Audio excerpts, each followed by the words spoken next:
So meron tayong dalawang Tecno Slim dito, white tsaka black.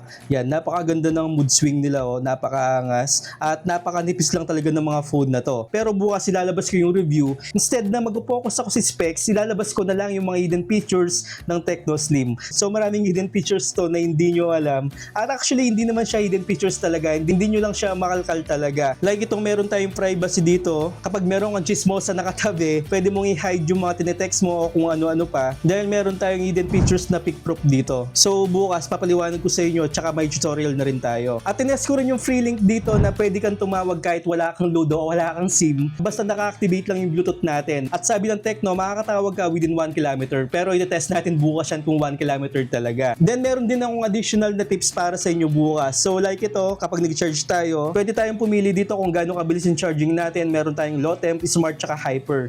So makakapili tayo dito kung gaano kabilis yung charging natin. Kung gusto mong hindi masyadong mainit o mabagal lang, pwede tayo dun sa umpisa. Pero meron ditong smart charging tsaka hyper boost. Yan, lagay natin dito.